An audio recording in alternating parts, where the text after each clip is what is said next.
Hello friends, இன்றைக்கி நம்ம பார்க்க போகிறது அக்கவுண்ட் கரண்ட்டில் தேர்ட் சம். இது பார்த்திங்கன்னா கொஞ்சம் டிஃப்ரெண்ட். நம்ம பேசிக் என்ன பார்த்துருந்தோம் அப்படின்னா, 2 பர்சனுக்குள்ளே நடக்கிற டிரான்சாக்ஷன்ஸை ஒருத்தர் எழுதுவாங்க. அதுதான் அக்கவுண்ட் கரண்ட் எடுத்துப்போம். இப்போ இதில் அதே தான், பட் என்னென்னா பேங்க்குக்கும் ஒரு பர்சனுக்கும் நடக்கிற டிரான்சாக்ஷன், அதாவது பேங்க்கில் நம்ம என்னென்ன டெபாசிட் பண்ணுறோம், என்னென்ன வித்ட்ராவல் பண்ணுறோமோ அதை ஒரு அக்கௌண்ட்டாக எழுத சொல்லி அதுக்கு இன்ட்ரெஸ்ட் கால்குலேஷன் பண்ண சொல்லியிருக்காங்க. ஸோ இந்த சம்ஸும் கொஞ்சம் நிறைய கேட்டிருக்காங்க, பட் இது ஈஸியாக இருக்குது. நீங்கள் ஒர்க் அவுட் பண்ணி பாருங்கள், ஈஸியாக இருக்கும். ஓகே, சம் போகலாம்.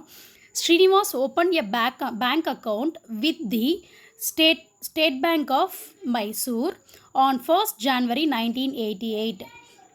He had following transactions during the period ending 30th June. Prepare the account current to be rendered by the bank calculating interest.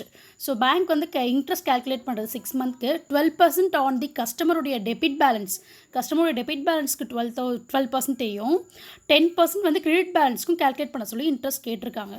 So இது வந்து மே 2002 கேட்டிருக்காங்க. இந்த கொஷின் பேப்பர் எல்லாமே நான் போடுற சம்ஸ் எல்லாமே மாடல் கொஷின் பேப்பரில் கேட்குறதா போட்டிருக்கேன். என்னென்ன டெபாசிட் பண்ணியிருக்கோம், நம்ம என்னென்ன ட்ரா பண்ணியிருக்கோம், அதாவது ஸ்ரீனிவாஸ் நம்மன் மைண்டில் வச்சுக்கோங்க. என்னென்ன டெபாசிட் பண்ணிக்கோ, என்னென்ன ட்ராப் பண்ணியிருக்கோன்றதை பார்க்க போகிறோம்.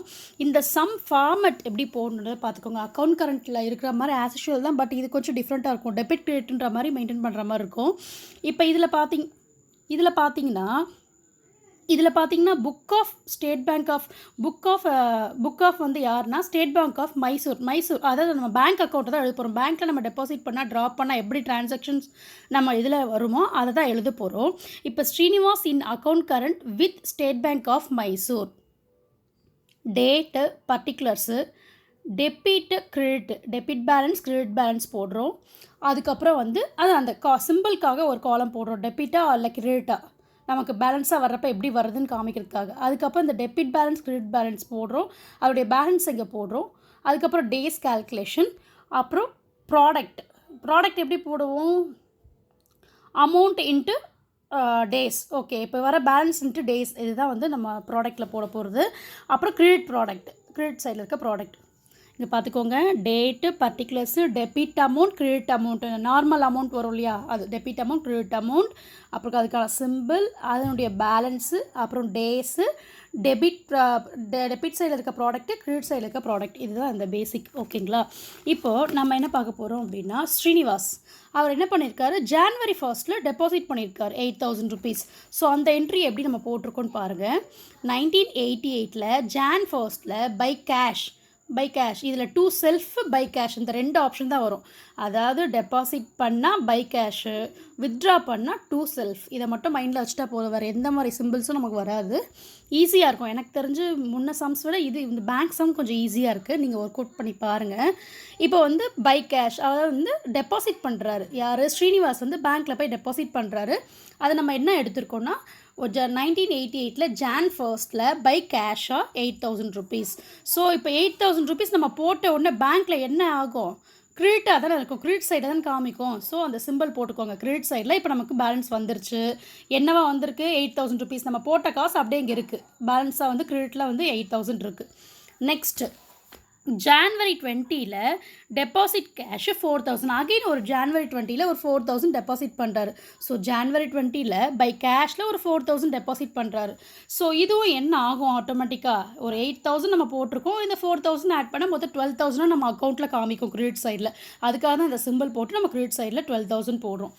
அடுத்து நெக்ஸ்ட் பாருங்கள், February 20 வித்ட்ராவல் பண்ணுறாங்க 10,000 February 20. ஓகே, அப்போது வித்ட்ராவல்னால் எப்படி போடணும் அப்படின்னா, டூ செல்ஃப் February 20 டூ செல்ஃபாக வந்து 10,000 rupees ட்ராப் பண்ணுறாரு யார், ஸ்ரீனிவாஸ். அப்போது அது ஆட்டோமேட்டிக்காக அது என்ன ஆகும் அப்படின்றத பார்ப்போம். நம்மக்கிட்ட 12,000 பேலன்ஸ் இருந்துச்சுங்களா, இப்போ 10,000 ட்ராப் பண்ணிட்டா நம்மக்கிட்ட கேஷ் எவ்வளோ இருக்கும், இன்னும் 2,000 இருக்கும். ஸோ கிரெடிட் சைடில் இன்னும் அதாவது நம்மக்கிட்ட காசு இருக்குது, அதனால தான் கிரெடிட் சிம்பிள் போடுறோம். அப்படி மைனஸில் போச்சுன்னா நம்ம டெபிட்டில் போடணும். ஸோ 12 10,000 போச்சுன்னா 2,000 இருக்குது. ஸோ கிரெடிட் சைடில் இருக்குது. அடுத்து வந்து மார்ச் 22 டெபாசிட் பண்ணியிருக்காரு அகைன் ஒரு 5,000. ஸோ அந்த என்ட்ரியை போடுவோம். மார்ச் 22 பை கேஷாக 5,000 டெபாசிட் பண்ணியிருக்காரு. ஓகேங்களா? அதுக்கப்புறம் ஏப்ரல் 21 8,000 ட்ராப் பண்ணியிருக்காரு. ஸோ இந்த 5,000 டெபாசிட் பண்ணியிருக்காரு இல்லையா, அது என்ன ஆகும், 2000ஓட 5000 ஆட் ஆனால் 7000 நமக்கு அக்கௌண்ட்டில் கிரெடிட் சைடில் இருக்கும். இப்போ என்ன பண்ணிட்டார் இவர், ஏப்ரல் 21ல் 8000 ட்ராப் பண்ணுறாரு. ஸோ 7000 தான் நம்மக்கிட்ட பேலன்ஸ் இருக்குது. அப்போ 8000 ட்ராப் பண்ணுறாருன்னா பேங்க் அக்கௌண்ட்டில் என்னவா போகும், மைனஸில் போகும். ஸோ அதுக்கு நம்ம டெபிட் சிம்பிள் போடணும். ஸோ டெபிட் சைடில் மைனஸ்னு அர்த்தம் இருக்குது. டெபிட் சைடில் 1000 ருபீஸ் நம்ம போட்டுட்டோம். ஓகேங்களா. அதுக்கப்புறம் திருப்பியும் வந்து டெபாசிட் பண்ணுறாரு மே 15ல் 5000 டெபாசிட் பண்ணுறாரு. அப்போ ஆல்ரெடி நமக்கு என்னவா இருக்குது, 1000 ருபீஸ் மைனஸாக இருக்குது, டெபிட்டில் காமிக்குது.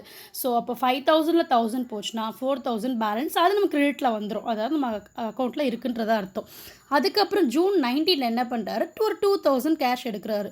ஸோ அந்த 2000 கேஷ் எடுக்கும்போது 4000ல் 2000 போச்சுன்னா மீதி 2000 கிரெடிட் சைடில் பேலன்ஸாக நம்மக்கிட்ட காமிக்கும். இதுதாங்க இந்த சம் டிரான்சாக்ஷன். வெறும் வித்ட்ராவல், டெபாசிட்னாவே பை கேஷு, வித்ட்ராவல்னா டூ செல்ஃப். நம்ம எப்படி கூட்டி கழிச்சு போட்டுகிட்டே வருவோம் அக்கௌண்ட்டில், நம்ம கையில் காசு இருக்கிறது எப்படியோ அதே மாதிரி. என்ன மைனஸில் வந்தால் டெபிட்டில் போடணும், அவ்வளோதான். அதே மாதிரி டேஸ் கேல்குலேஷன் நீங்கள் என்ன டேஸ் கேல்குலேஷன் பண்ணுறீங்க அப்படின்னா இதில் கொஞ்சம் டிஃப்ரெண்ட்டாக இருக்கும் பாருங்கள். அதாவது வந்து Jan 1க்கும் 20க்கும் இருக்கிற டேஸ் எத்தனை நாள் இருக்குது, 19 டேஸ் இருக்குங்களா, அந்த டேஸை தான் இங்கே போடணும். அடுத்து Jan 20 to 20 எத்தனை நாள், 31 டேஸ் இருக்கா, அந்த டேஸ் தான் போடணும். அதுக்கடுத்து February 20லேருந்து Jan 22 என்ன டேஸ் இருக்கோ அந்த டேஸை தான் 31 டேஸாக மென்ஷன் பண்ணுறோம். அதுக்கப்புறம் மார்ச் 22லேருந்து ஏப்ரல் 21 வரை இருக்க டேஸை போடுறோம். அப்புறம் ஏப்ரல் 21லேருந்து 15 to 19, லாஸ்ட்டாக பார்த்தீங்கன்னா அதுக்கப்புறம் 19ஓட நிற்குது இல்லைங்களா. இங்கே வந்து டிரான்சாக்ஷன் ஜூன் 19ஓட முடியுது. அதுக்கடுத்து நம்ம என்ன போடுவோம் அப்படின்னா June 30th, அதுக்குள்ளே இருக்க டிஃப்ரெண்ட்டான டேஸை தான் போடணும். ஏன்னா நமக்கு அக்கௌண்ட் க்ளோசிங் என்ன சொல்லியிருக்காங்க, 30th June சொல்லியிருக்காங்க. ஸோ June 30th, இந்த 19க்கும் 30க்கும் இருக்க டிஃப்ரெண்ட் டேஸை தான் நம்ம இங்கே மென்ஷன் பண்ணுறோம். இப்போ நம்ம என்ன பண்ணுறோம், ப்ராடக்ட்டை எப்படி கால்குலேட் பண்ணுவோம், அதாவது days, amount into days. Okay, அந்த அமௌண்ட்டுன்றது இந்த பேலன்ஸ் இருக்க காலத்தை தான் நம்ம வச்சுக்கணும். ஸோ இந்த சிம்பிளை பார்த்துக்கோங்க. கிரெடிட் சைடில் வந்தால் கிரெடிட் சைடில் மல்டிப்ளை பண்ணி போடணும், டெபிட் சைடில் வந்தால் டெபிட் சைடில் மல்டிப்ளை பண்ணி போடணும். ஸோ இது எல்லாமே கிரெடிட் சிம்பிள் இருக்கிறதுனால 8000 × 19, 12,000 × 31, 2,000 × 31, 7,000 × 30 டெபிட் சைடில் இருக்குது. ஸோ 1000 × 24, 24,000 டெபிட் சைடில் போடணும். இப்போ நம்ம அடுத்த ஸ்டெப் என்ன பண்ணணும் அப்படின்னா கிரெடிட் சைடில் இருக்க ப்ராடக்ட் அமௌண்ட்டையும் டெபிட் சைடில் இருக்க ப்ராடக்ட் அமௌண்ட்டையும் ஆட் பண்ணிடுறோம், டோட்டல் பண்ணி போட்டுடுறோம்.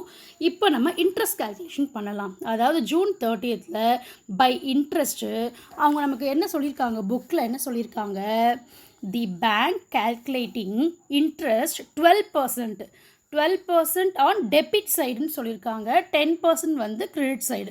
ஸோ அப்போ நம்ம 12% இதை எடுத்துக்கிறோம். ஓகேங்களா. 12% டெபிட் சைடுனா டெபிட் சைடு அமௌண்ட் என்ன இருக்குது, ப்ராடக்ட்டு 12% வந்து டெபிட் சைட் ப்ராடக்ட் என்ன இருக்கோ அதை எடுத்துக்கணும். கிரெடிட் சைடில் 10%. சரி, ஓகேங்களா. இப்போ நம்ம வந்து கிரெடிட் சைடில் எவ்வளோ இருக்குதுன்னு பார்ப்போம். ஏன்னா இதுதான் அமௌண்ட் அதிகமாக இருக்குது இல்லையா. ஸோ அதனால் நம்ம கிரெடிட் சைடில் முதல்ல ஃபஸ்ட் எடுத்துப்போம். அப்போது 9,58,000 × 10% × 1 day, அதாவது நம்ம 360 இன்ட்ரெஸ்ட் கால்குலேஷன் உங்களுக்கு தெரியும். ஸோ இதனுடைய ஆன்சர் என்ன வருதுன்னா 262 rupees 47 paise வருது.